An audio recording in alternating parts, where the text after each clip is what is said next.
종료주일에 예수님이 마지막 이 땅에 계시면서 마지막 왕으로서 또 인류 구원을 위해서 마지막 행진을 하신 것이 종료주일입니다.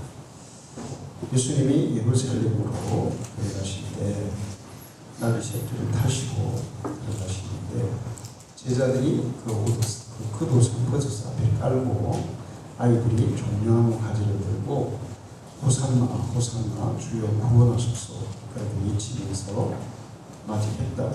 그래서 이제 종려주일이라 해요. 종려주일은 예수님이 왕으로 이제 마지막 행진을 하신다는데 그 왕의 행진에서 보통 왕들이 왕으로 등극할 때 백마를 타고 마차를 타고 군인들의 호의를 받고 백성들이 토해에서 꽃가루를 날리면서 빨간 카페트가 깔려있는 그런 데를 행진해서 이제 왕의 자리로 올라가요. 그런데 예수님은 왕의 왕이시고 만주의 주십니다. 왕중의 왕이신데 그 왕의 마지막 행차를 왕이 되기 위한 행차를 하시는 길에 그런 화려한 행진이 아니라 초라한 행진을 하셨어요. 거기에 우리에게 가르쳐주는 큰 의미가 있습니다. 오늘은 제가 이 종료주일에 대해 말씀하기 전에 먼저 다른 얘기를 한 가지 하고 종료주일 말씀을 드리는 거예요. 이번 카타르 월드컵 때 포르투갈하고의 시합에서 우리가 정말 천신만고 끝에 이기고 월드컵 16강을 갔습니다. 근데 그때 한 얘기가 뭐냐면 중요한 것은 꺾이지 않는 마음, 이 얘기를 했어요. 중요한 것은 꺾이지 않는 마음. 사실 우리가 16강을 가기 어려운 상황이었어요. 1승 1무 1패 그래줄 수밖에 없는 그런 상황인데 그래도 마지막까지 꺾이지 않는 마음으로 최선을 다해서 월드컵 16강을 갔습니다. 인생을 살아가면서 가장 중요한 게 뭐냐? 꺾이지 않는 마음이다. 꺾이지 않는 의지, 꺾이지 않는 목표, 그런 것들을 불굴의 무지라 해요. 끝까지 포기하지 않는 마음. 그것이 있으면 우리는 인생의 최후 승리자가 될 수 있다는 것을 얘기하는 거예요. 그런데 요즘 우리나라 젊은이들을 보면 꺾이지 않는 마음이 없어요. 너무나 쉽게 꺾이고 쉽게 좌절하고 쉽게 포기합니다. 직장에 가도 조금만 힘들고 어려우면 3일 안에 그만두는 경우가 많아요. 주변의 공장들은 조금 힘든 일들이죠.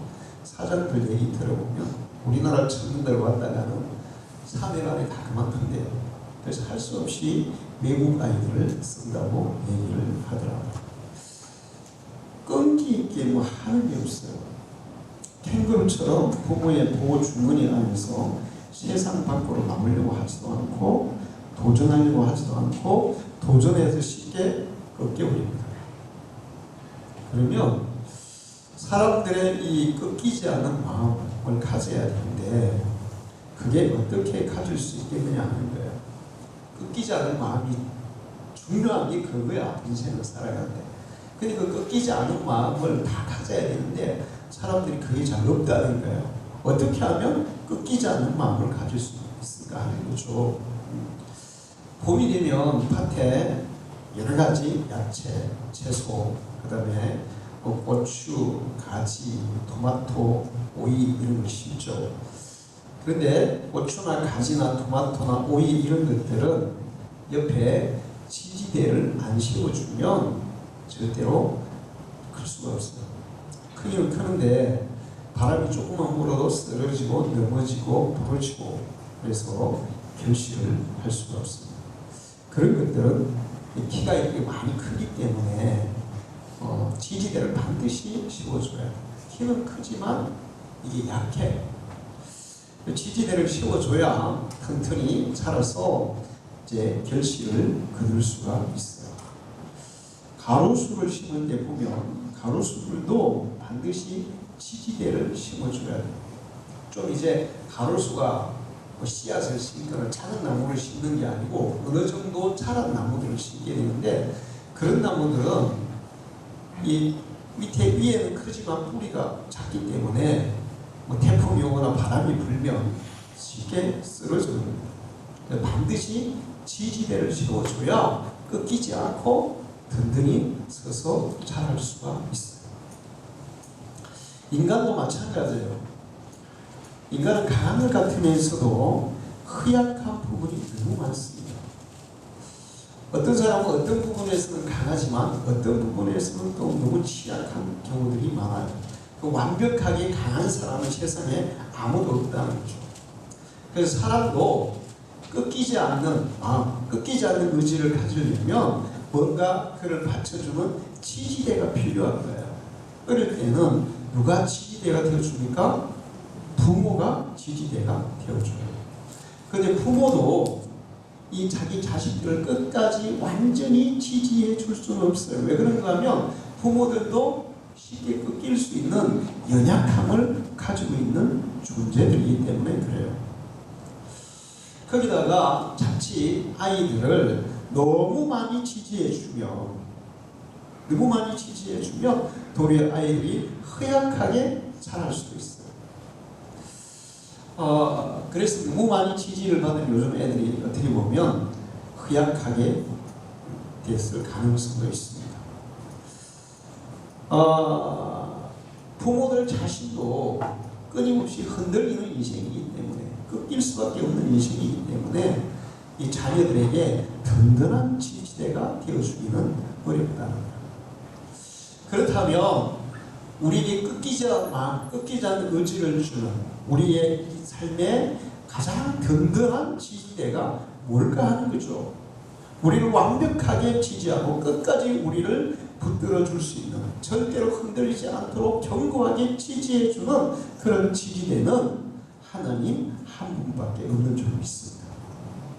세상에 어떤 것도 우리를 완전하게 지지해 주는 지지대가 없대요.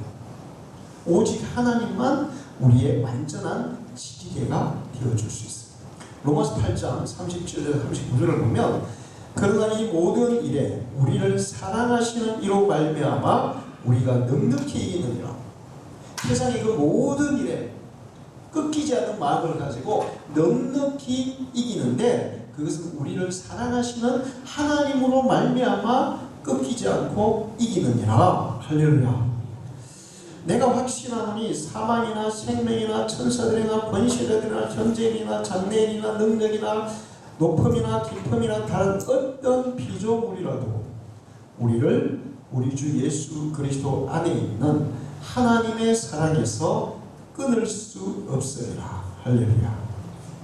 하나님의 사랑의 줄로 우리를 묶어서 든든한 지지대가 되시는 하나님의 그 지지대에 우리가 묶여 있으면 세상의 그 어떤 것도 우리를 넘어뜨리거나 끊을 수 없다는 거예요. 설사 죽음이라 할지라도 우리를 거기에서 넘어뜨릴 수 없다고 말씀하고 있어요. 할렐루야. 자, 이사야 41장 10절을 보면, 두려워하지 말라, 내가 너와 함께함이라. 놀라지 말라, 나는 네 하나님이 됨이라. 내가 너를 굳세게 하리라. 참으로 너를 도와주리라. 참으로 나의 의로운 오른손으로 너를 붙들리라. 하나님의 오른손이 우리를 붙들어서 우리를 굳세게 하리라. 하나님이 우리의 든든한 지지대가 되어주겠다. 그래서 굳세게 해서 꺾이지 않는 마음, 꺾이지 않는 의지, 어떤 세상 환란 풍파에도 꺾이지 않는 그런 사람으로 든든히 세워주겠다는 말씀이에요. 그래서 하나님을 자기 인생의 지지대로 삼고 살아가는 사람이 가장 꺾이지 않는 마음을 가지고 살아갈 줄 믿습니다. 어떠한 상황 가운데서도, 어떠한 환난 가운데서도 꺾이지 않는 마음과 꺾이지 않는 의지를 가지고 이겨낼 수 있는 사람은 하나님이 그 인생의 지지대가 되어주는 사람이에요. 여러분이 그런 사람이 되기를 축원합니다. 그런데 이 든든한 하나님은 우리의 지지대인데, 하나님이 우리의 지지대가 되려면 우리가 그 하나님께 묶여 있어야 돼요. 여러분 이 지지대 보면 고축대나 뭐 이런 데 보면 지지대를 묶는 끈이 있죠. 요즘은 그 끈도 엄청 잘 나와 있더라고요. 저는 뭐 그냥 케이블 타이 이런 걸로 묶는데 묶어주는 그 끈도 다 나오더라고요. 요즘은 이 지지대에 끈으로 묶어야 돼요. 가로수 같은 경우에는 뭐 쇠로 이렇게 묶는 경우도 있고 여러 가지 나이론 끈으로 묶기도 하는데 어쨌든 지지대에 묶여 있어야 돼요. 미국 같은 경우 보면 토네이도라는 해오리 바람이 종종 불어요. 이번에도 미국에 토네이도가 불어가지고 마을 하나가 아예 그냥 폐허가 되고 있어요. 집들이 완전히 초토화되고 있어요. 막 트레일러가 하늘을 막 날아다니고 자동차 막 날아다니고 사람도 막 다 날아다니고.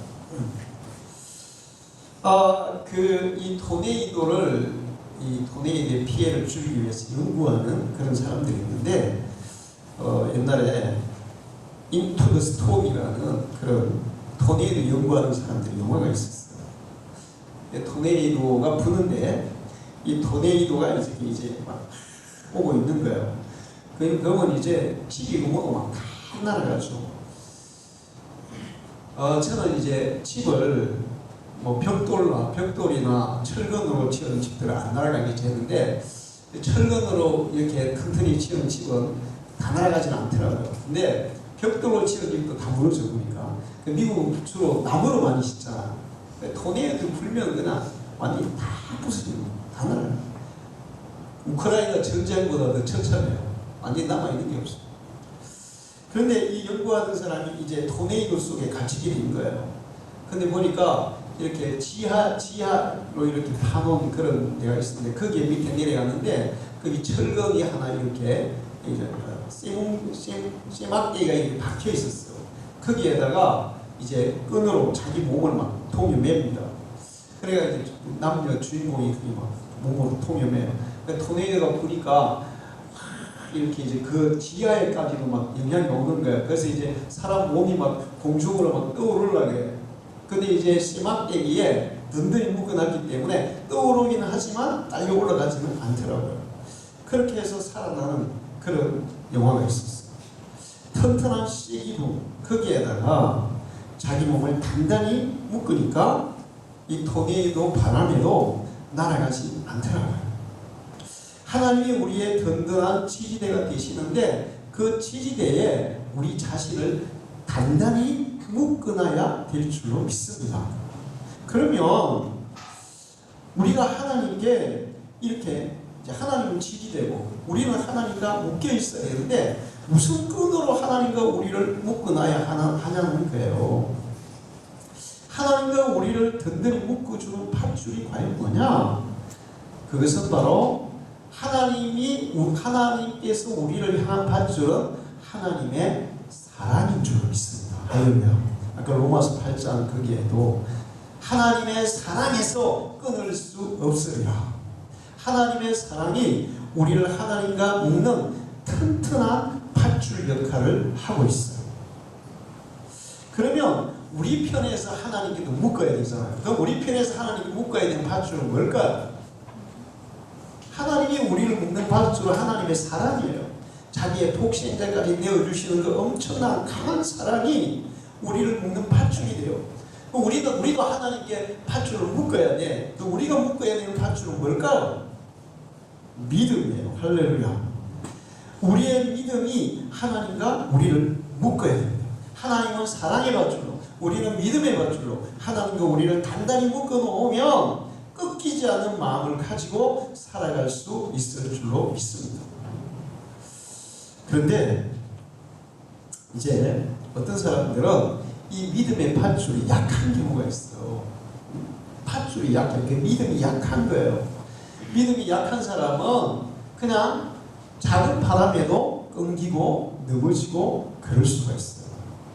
우리의 믿음이 강하면 강한 밧줄로 묶어놓으면 절대로 끊어지지 않습니다. 자, 그래서 골로새서 2장 7절에 이렇게 말씀해요. 그 안에 뿌리를 박으며 체험을 받아 교훈을 받은 대로 믿음에 굳게 서서 할렐루야. 여러분의 믿음에 굳게 서서, 우리의 믿음이 굳게 서서 그 믿음의 밧줄이 튼튼한 밧줄이 되게 하라는 거예요. 여러분은 날마다 여러분의 믿음을 점검하면서 살아가기를 축원합니다. 여러분의 믿음이 든든하다면 여러분은 세상에 염려할 거 없어요. 아무것도 걱정할 필요 없어요. 모든 것들을 다 이겨낼 수 있을 줄로 믿습니다. 하나님이 우리를 향한 사랑의 밧줄도 마찬가지예요. 하나님이 우리를 향한 사랑의 밧줄은 물론 다 모든 사람에게 다 사랑을 주시지만 그 밧줄의 강도도 또 좀 다릅니다. 잠언 8장 17절을 보면 나를 사랑하는 자들이 나의 사랑을 입으며 할렐루야. 하나님을 사랑하는 자들, 하나님을 찾는 자들, 로마서 8장 20절 하나님을 사랑하는 자는 모든 일이 합력하였음을 이룬다. 그렇게 말씀하고 있어요.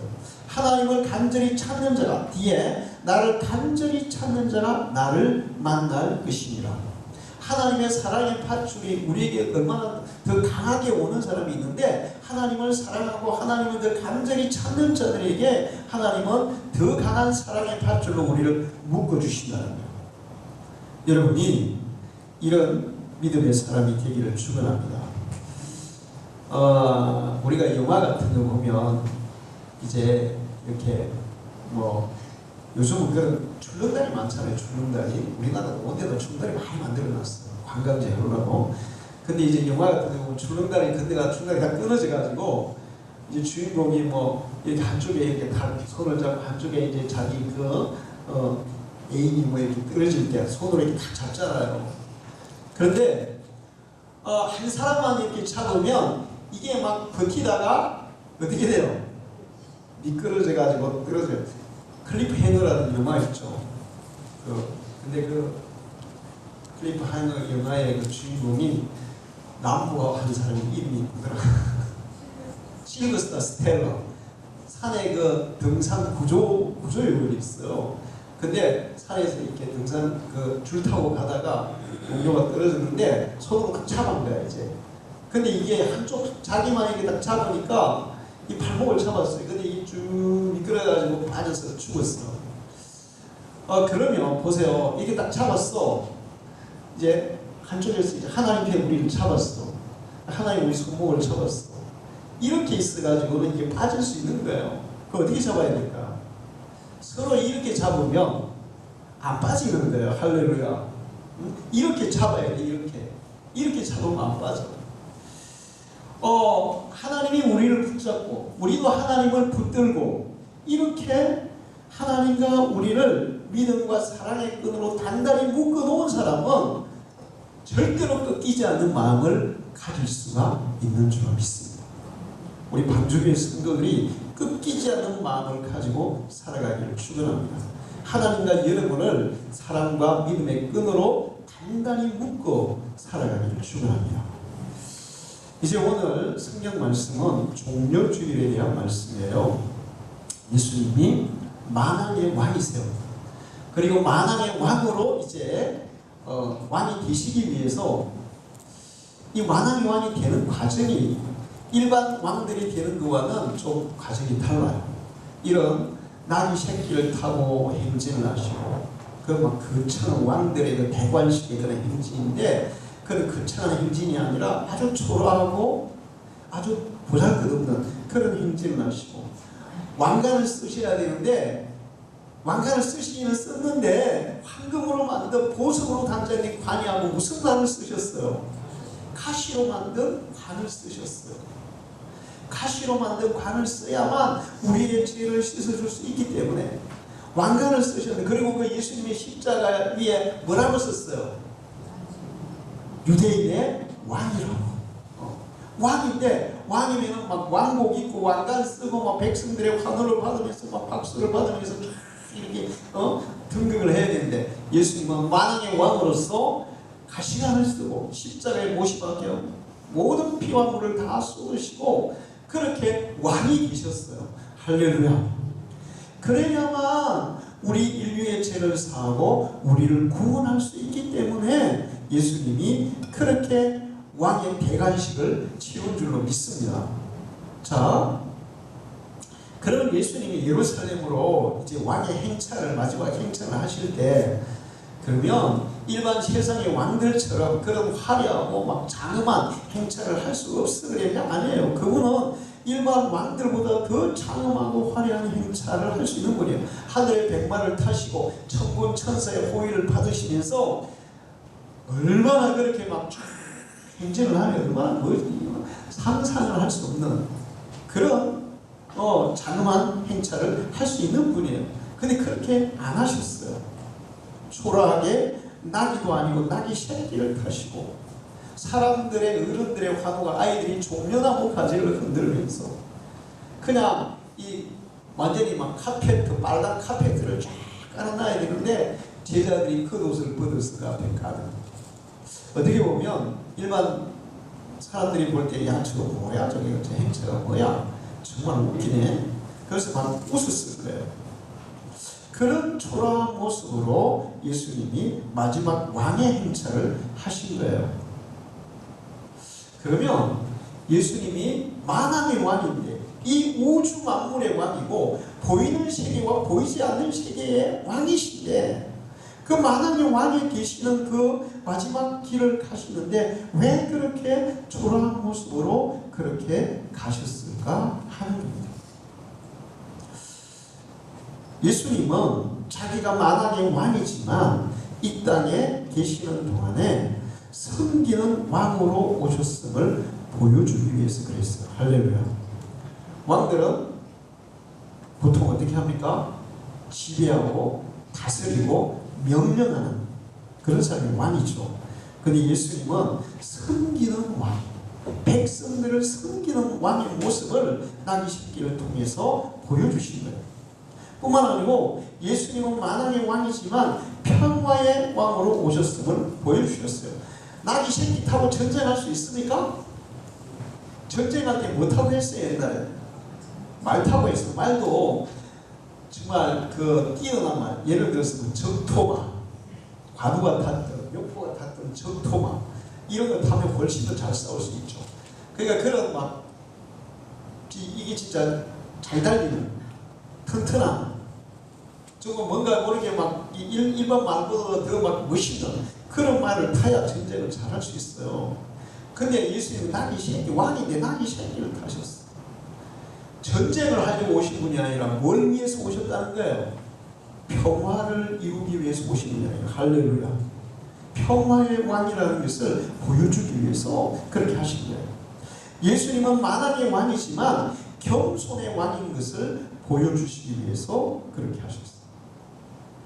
여러분, 제가 보면 사람 좀 겸손하더라도 국회의원이 되거나 대통령이 되면 어떻게 되는가? 교만해지더라고요. 교만해지더라고요. 우리 김해을 국회의원도 국회의원 안 했을 때는 아마 거기 공항에서 신분 좀 봅시다 그러면 다 보여줬을까요? 안 보여줬을까요? 보여줬겠죠. 국회의원 딱 되니 내가 누군데? 나 몰라? 그러면서 신분 좀 보자니까 막 호통을 쳤잖아요. 이게 뭐예요? 되기 전에는 겸손해 되니까 어떻게 된 거예요? 교만해진 거예요. 근데 예수님은 만왕의 왕이지만 겸손한 모습을 보여주셨어요. 그리고 실제로 겸손하셨어요. 자, 그 다음에 예수님이 그렇게 나귀 새끼를 타고 행진하신 것은 만왕의 왕이지만 온유한 왕이라는 것을 보여주시기 위함이에요. 온유한 왕. 그 나귀들도 별로 안 온유한 나귀도 있더라고요. 그러니까 가끔 가다가 이렇게 제가 페이스북에 보면 어떤 사람이 그런 영상을 올려놨어요. 나귀가 닭이 뒤에 와서 자꾸 이렇게 경상으로 깝죽거리더라고. 뒷발로 딱 완전히 저만큼 날아요. 개가 와서 자꾸 이렇게 건드리니까 뒷발로 딱 찾아들고 개가 막 날아요. 그런 나귀도 있는데 대체로 나귀들이 그렇게 안 해요. 그런 나귀가 간혹 있어요. 우리 집에 토끼가 있는데 토끼도 있잖아요. 별능군들이 있어요. 그 물통을 막 무슨 힘인지 모르게 뒤집어 놓는다니까. 아니 밖으로 이렇게 큰 거 있잖아요. 그것도 막 뒤집어 놓고 심지어는 강아지 집을 거기 강아지 집이니까 강아지 플라스틱 만든 거 그거를 놨는데 그것도 막 뒤집어놔. 얼마나 힘들지. 별난 놈들이 있어요. 한 마리는 어떻게 나왔는지 아무리 내가 잘 구멍이 없어. 근데 어떻게 나왔는지 구멍 뚫고 계속 나 집어넣고 또 결국에는 나와가지고 물려 죽었는지 사라졌어요. 아마 고양이한테 물려 죽었을 거야. 별난 것들이 있죠. 그런데 일반적으로는 다 온순해요. 낙이 새끼니까 얼마나 온순하겠어요. 온유한 왕. 예수님은 나는 마음이 온유하고 겸손하니. 예수님의 성품은 온유하고 겸손하셨어요. 할렐루야. 실제로 예수님이 이 땅에 사실 때 우리에게 보여주신 것은 온유하고 겸손한 마음인데 마지막 낙이 새끼를 타고 예루살렘에 들어가시면서 그 피날레 온유하고 겸손한 모습의 진수를 보여주신 줄 믿습니다. 그 다음에 또 중요한 것은 예수님은 만왕의 왕이지만 가장 낮고 천한 자들과 함께하는 왕인 것을 보여주셨어요. 예수님이 들어가실 때 어른들은 콧방귀 끼고 비웃고 옆에 오지도 않습니다. 아이들이 맞아. 그 당시에 아이들은 어른들이 아이에게 무시했어요. 사람들이 예수님 말씀 들으려고 병 고치려고 왔을 때 아이들이 몰려오면 사람들이 어떻게 했습니까? 다 쫓아내자. 애들 가라. 쫓아냈죠. 근데 예수님은 그렇게 안 하셨어요. 이때도 마찬가지예요. 가장 낮고 천한 사람들과 함께 하시는 왕인 것을 예수님이 이 종려주일에 보여주신 줄 믿습니다. 보통 왕들은 어떤 사람들 상대합니까? 어떤 사람들 상대합니까? 가끔 가다가 청와대에 뭐 연탄 배달부를 초청하는 경우도 있더라고요. 근데 그거 진짜 말로 하는 거예요. 그 가끔 저 대통령이 뭐 저기 시장에 가서 뭐 떡볶이도 먹고 하는 경우가 있더라고요. 근데 그 말로 하는 거예요. 정말 그들과 함께 하려고 하는 거예요. 그냥 그거 폼이에요. 폼이에요. 근데 예수님은 폼을 하신 게 아니라 진짜 낮고 천한 자들과 만왕의 왕이 낮고 천한 자들과 함께하는 모습을 보여주셨어요. 그리고 마지막으로 예수님은 만왕의 왕이지만 금소하신 모습을 보여주셨어요. 가장 싼 사람이 탈 수 있는 동물 중에 가장 싼 그리고 그 싼 동물 중에서도 더 싼 나귀 새끼 가장 싼 나귀 새끼 금수하시는 왕의 모습을 보여주셨습니다. 그 종려주일날 예수님이 나귀 새끼를 타고 들어가심으로 예수님이 어떤 왕인지를 우리에게 보여주시는 거예요. 그러면 그런 분이 다스리는 나라는 어떨까요? 그런 왕이 다스리는 나라의 백성들은 어떨까? 그런 왕이 다스리는 나라의 백성들이야말로 가장 행복한 백성들이 될 줄로 믿습니다. 이 땅에 살아가는 동안에 주님의 통치 아래 살아가는 사람이 가장 복된 사람이에요. 할렐루야. 그리고 장차 우리는 이 땅을 떠나서 주님이 영원히 다스리실 그 왕이 다스리실 왕의 나라 천국에서 영원히 살게 될 줄 믿습니다. 천국은 환경 자체도 천국이지만 왕이 그냥 예수님이 지옥에 가 있어도 지옥은 금방 천국이 될 거예요. 할렐루야. 네? 왜 그런가 하면 예수님이 지옥에 가도 예수님이 그런 지금 보여주는 그런 왕의 모습으로 지옥을 다스려 보세요. 그리고 지옥 사람들도 다 예수님처럼 그렇게 바뀔 거예요. 그러면 지옥이 천국으로 바뀔 거 아닙니까? 지옥은 환경도 불 속에서만 끊임없이 타오르는 불 속에서 살기 때문에 지옥이지만 그곳에 있는 악한 영들과 그곳에 있는 그 죄인들이 그 자체만으로도 지옥인 거예요. 천국은 환경도 천국이지만 이 만왕의 왕이신 그분이 정말 백성들을 섬기고 그리고 온유와 평화와 그 섬김으로 백성들을 다스릴 때 그 나라 백성들이 얼마나 행복하겠어요. 할렐루야. 여러분은 이 천국 백성인 것에 대해서 하나님께 감사하기를 축원합니다. 천국에 가장 태평성대를 누린 때가 언제냐? 요순시대다. 그렇게 얘기를 해요. 요순시대. 요 나라 임금이 민정시차를 나갔어요. 민정시차를 나가서 이제 말을 타고 민정시차를 왕이 가니까, 왕의 행차를 하니까 막 앞대가 막 이렇게 연주하고 막 뒤에 막 도열하고 백성들은 길에 막 이렇게 서가지고 막 절하고 막 그러면서 이제 왕의 민정시차를 나갔습니다. 한참 그렇게 이렇게 가는데 보니까 뽕나무밭에서 뽕 따는 처녀가 있었어요. 근데 이 처녀가 왕의 행진을 얼마나 막 요란스럽게 지금 하고 있는 거예요. 그런데 쳐다도 안 보고 뽕만 따는 거예요. 그래서 왕이 그 호위하는 그 장군에게 야, 쟤가 도대체 뭐냐? 이렇게 물었더니 저기 전하, 제 촌에 무식한 뽕 따는 처녀에 불과합니다.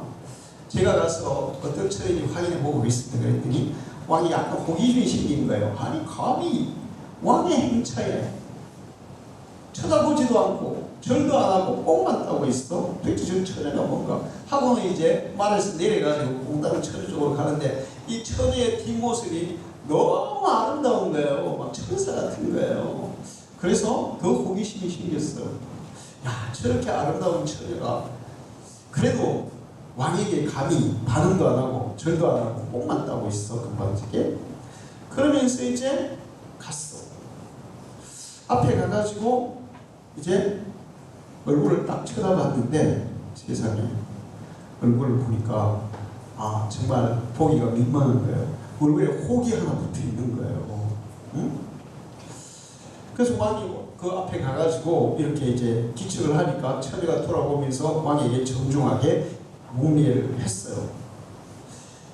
그리고 얼굴에 이제 혹이 붙어 있으니까 왕이 이제 조금 이제 장난기가 이제 발동을 했습니다.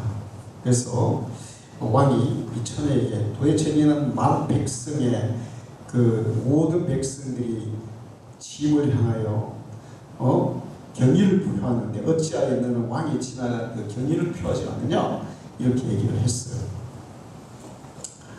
그랬더니 처녀가 하늘 아래 왕의 땅이 아닌 곳이 없고 땅끝까지 왕의 신하가 아닌 자가 없습니다.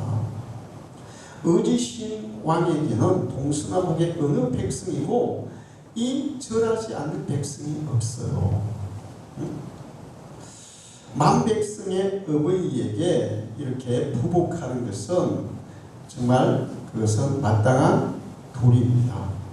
그런데 그것보다 더 중요한 것은 부모의 뜻을 따라 자기의 소임에 충실한 것이 사실은 왕에게 더 충성스러운 게 아니겠습니까? 이렇게 얘기하는 거야. 그랬더니 왕이 부모가 뭐 그리 대단하냐? 왕보다 대단하냐? 이렇게 얘기를 했어요. 그랬더니 효는 만행의 근본으로서 선행 중에서 어떤인데 은혜가 무한하여 자손은 영구히 받들어야 하고 군왕이 마땅히 그 모범을 보여야 하거늘 어찌 이를 타들여 하시옵니까? 부모를 공경하는 것은 만 백성이 해야 되니 왕도 당연히 해야 될 일인데 어떻게 부모 공경하는 것을 탓하십니까? 이렇게 얘기하는 거예요. 지금 이제 왕이 이제 어때요? 이 처녀한테 말빨이 서고 있어요. 말에서 밀리고 있는 거예요. 밀리고 있어요 지금. 그래서 왕이 이제 되게 감탄했어. 야, 이 보통 얘기가 아니야. 이거 봐라. 야, 나를 지금 가르치고 있네. 참 귀한 처녀네. 그래서 다시 이제 질문을 했어요. 근데 너는 얼굴에 혹이 달려 있어서 창피하지 않냐? 이렇게 물었습니다. 그랬더니 이 처녀가 신체 발부는 하늘이 부모님을 통해 주신 은사로서 하늘의 뜻은 삼라만상을 다스리는 것이온데 어버이신 왕께서 어쩐 연고로 손에 생김새를 조롱하시나이까? 인간의 토로서 인간을 다스려야 하고 인간의 외양보다는 내면의 진실함을 존중해야 하는 줄로 나옵니다. 아 진짜 보통이 아니잖아요. 어떻게 왕이 돼가지고 외모만 보고 판단할 수 있습니까? 사람의 내면이 중요한 거 아닙니까? 그리고 부모님이 주신 거를 뭐 그걸 가지고 원망하고 좌절하고 할 필요가 있습니까? 이렇게 얘기하는 거예요. 그러니까 왕이 이 시골 뽕다는 처녀가 보통 현명한 처녀가 아니구나. 그래서 이제 이번에 또 왕이 이렇게 했어요. 그럼 내가 한 가지 너희에게 얘기하겠다. 내가 너를 왕비로 삼고 싶은데 지금 나를 따라갈 수 있겠느냐? 이렇게 했어요. 그러면 뽕따든 처녀가 왕비가 되는데 어떻게 해야 되겠습니까? 우리 그 노래 대중가요 중에 호빗자루 내던지고 서울로 가고 있잖아요. 호빗자루는 서울로 가야 돼. 뽕 따던 그 버리고 이래야 되는데 이 처녀가 뭐라 그러냐면 단호하게 얘기했어. 백성에게 학문보다는 예를 먼저 가르쳐야 하고 재기보다는 도를 먼저 가르치는 것이 군왕의 도라고 생각합니다. 자, 우리도 여기서 배워야 돼요. 학문보다 뭐가 먼저다? 예가 먼저다. 인성이 먼저다. 우리 학교에서는 인성교육을 소홀히 예를 소홀히 하죠. 자, 그 왕은 백성들에게 학문보다 돈보다는 도리를 먼저 가르쳐야 하는 게 마땅하지 않습니까? 그럼 왕께서 어떻게 나보고 왕비 삼아줄 테니까 따라가겠느냐고 얘기하십니까? 정말 저를 왕비로 삼으시고 싶으시면 질서를 지키고 예법을 갖추어서 우리 부모님께 혼서를 보내시고 부모님의 허락을 받아서 그 다음에 절차를 거쳐서 저를 왕비로 데려가십시오. 와, 하나부터 열까지 그냥 딱딱 그 소리만. 그래서 마지막으로 또 처녀가 이런 얘기해요. 그러한데도 불구하고 어찌하여 소녀를 노상 납치하려 하십니까? 이 시대에 왕이 완전히 탐복했어요. 감탄을 했어요. 야, 이런 사람이 내 곁에 있으면 정말 내가 나라를 잘 다스리고 나라도 든든하게 쓰겠구나. 그래서 절차를 거쳐서 부모에게 혼축 달리 이런 다 하고 그렇게 해서 왕비로 맞아들였어요. 드디어 이제 이 뽕따는 처녀가 왕비가 돼서 왕궁으로 들어갔습니다. 왕궁에서는 이제 왕비가 들어온다니까 이제 잔치 준비하고 난리가 났죠. 그 다음에 사람들이 전부 다 기대에 차가지고 도대체 왕비가 어떤 왕비일까, 얼마나 아름답고 멋있으면 왕이 한눈에 반해가지고 왕비로 삼았을까. 그러면서 막 기대하고 막 기다리는데 가마에서 왕비가 딱 내리는데 얼굴을 보니까 혹시잖아요. 그래서 그 왕궁에 있던 궁녀들, 내시들 이런 사람들이 이제 보니까 별거 아니네 그러면서 약간 조소의 웃음들을 다 먹었습니다. 얼굴에 조소의 웃음을 막 먹었습니다. 그런데 이 왕비가 가마에서 탁 내리더니 갑자기 팔을 둥둥 그저 올리는 거야. 그러면서 주방으로 막 들어가는 거야. 궁녀들이 아니 왕비님 그건 우리가 해야 될 일인데 왜 들어가십니까? 약간 이제 좀 약간 무시하는 쪽으로 이렇게 이제 태도를 보이면서 그런 얘기를 했어요. 그랬더니 나는 왕의 아내다. 내 손으로 친지를 해드리는 게 마땅한 도리다. 저리 비켜라. 그리고는 직접 상을 차려서 왕에게 올렸습니다. 그리고는 이렇게 얘기했어요. 다음부터 왕궁에서 일하는 너희들은 오늘부터 백성들보다 더 사치 않은 자는 그냥 두지 않겠다. 농어촌에 실은 선량한 부인들보다 더 잘 먹거나 배웠기 어려운 자는 용서하지 않겠다. 백성들의 어버이신 왕을 섬기는 자들이 백성들보다 예와 도리가 모자라면 용서하지 않겠다. 그렇게 해서 어떻게 바른 정치를 할 수 있겠느냐?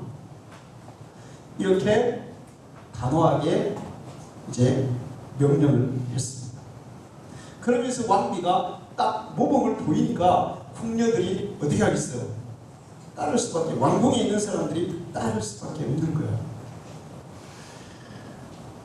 그날부터 나라에 질서가 서기 시작했어요. 도덕이 세워지고 윤리가 세워지고 또 이 서로 존중하는 그런 나라가 되기 시작했어요. 이 왕부터 왕비부터 왕도 이제 그런 왕비가 옆에서 이렇게 보좌를 하니까 왕도 그걸 실천할 거 아니에요. 왕비가 지금 왕궁의 사람들이 다 실천, 대신들도 왕이 실천하는데 대신들은 실천을 할 수 있어요, 없어요? 대신들은 다 실천하는 거예요. 왕이 말만 하고 시키기가 하고 치는 안 하니까 대신들이 다 뒤에서 그냥 림을 받아먹고 온갖 못된 짓 하는 거예요. 왕이 모범을 보이는데 어떻게 대신들이 그렇게 할 수 있겠어요? 그렇게 해서 다 이제 실천했어요. 그러니까 이 나라의 지도자들이 그런 그 모든 모범을 다 보이니까 국민들은 또 어떻게 하겠어요? 다 따라서 하는 거예요.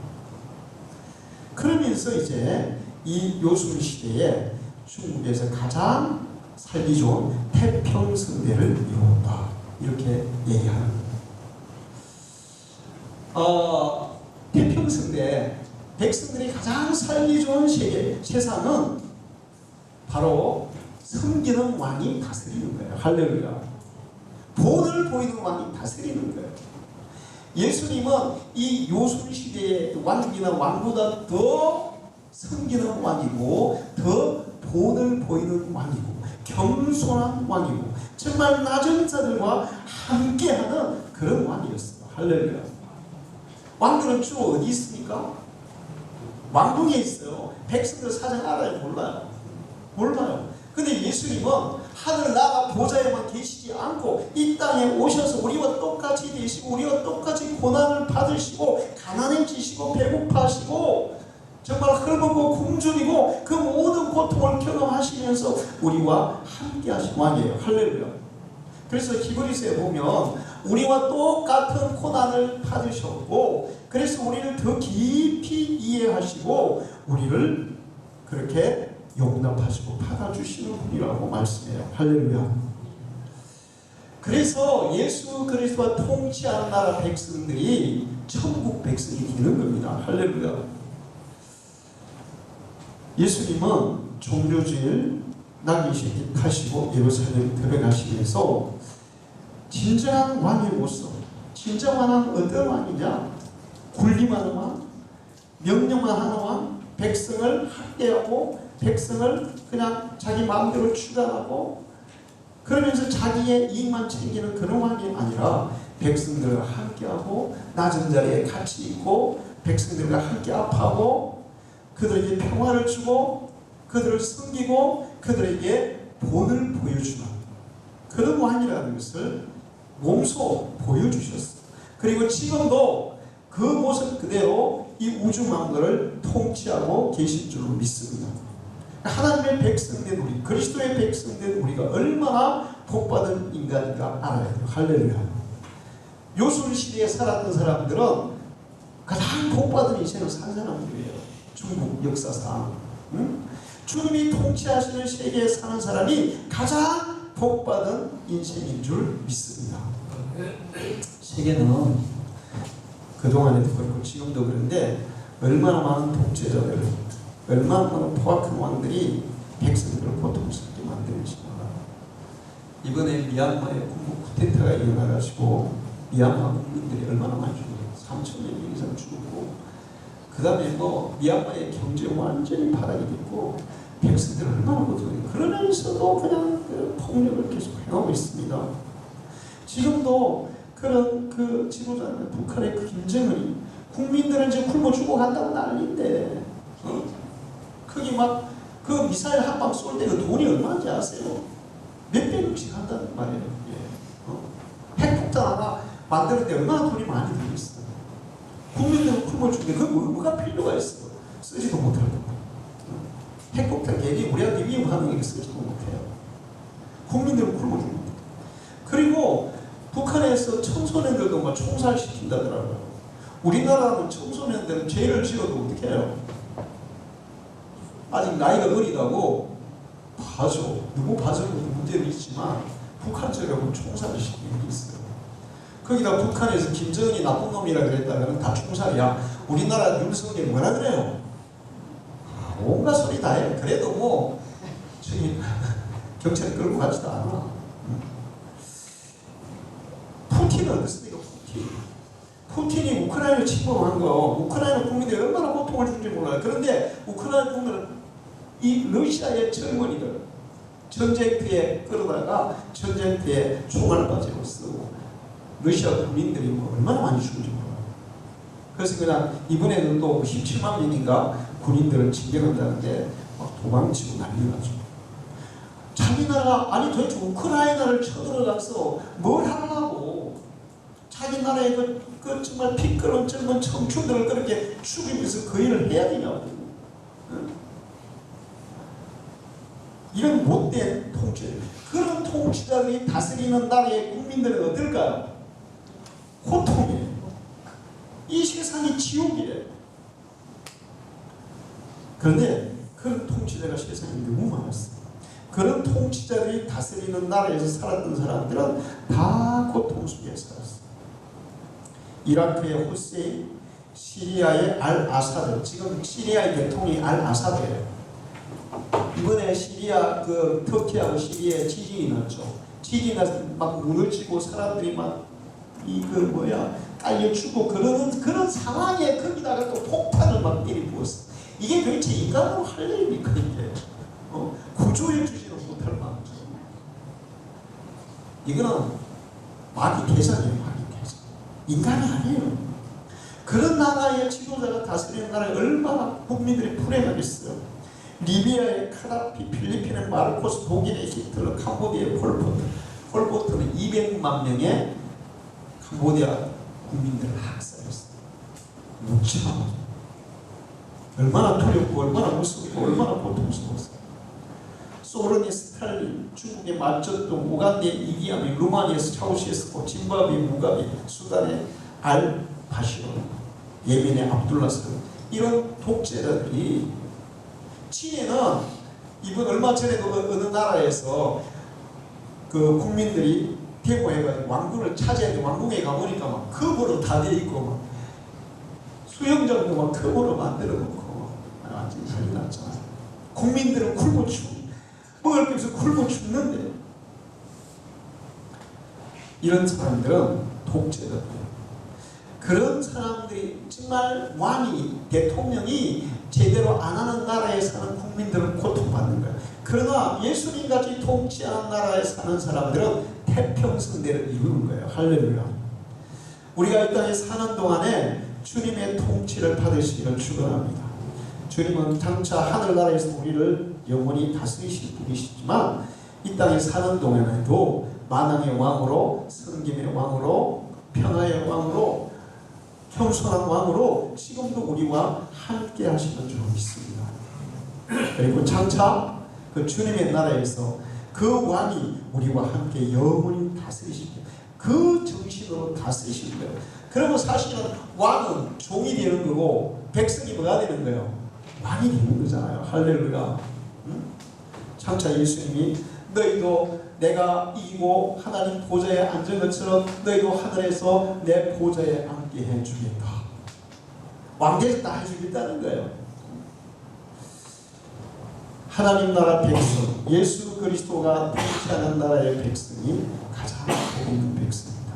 여러분이 그 백성 되신 것 축하합니다. 그리고 감사하고 그 믿음 지키면서 살아가기를 축원합니다. 기도하겠습니다. 하나님 아버지 감사합니다. 오늘 주님께서 이 땅에 오셔서 종료주일에 나귀 새끼를 타시고 예루살렘에 입성하셨습니다. 그리고 영광스러운 황금가리 안고 가시는 유관을 쓰셔서 우리를 위해서 대신 죽으셨습니다. 그리고 주님이 어떻게 통치하시는 왕인지 우리에게 보여주셨습니다. 주님이 통치하는 나라 백성들 가장 복된 백성인 줄 믿습니다. 우리가 그런 복된 백성이 되게 해주신 것 감사합니다. 그 믿음 가지고 이 땅을 살아가고 이 땅을 떠나는 장차 주님의 나라에서 정말 천국에서 주님과 함께 영원한 그 복된 삶을 누릴 수 있는 믿음의 사람들 되게 해 주옵소서. 예수님의 이름으로 기도하옵나이다.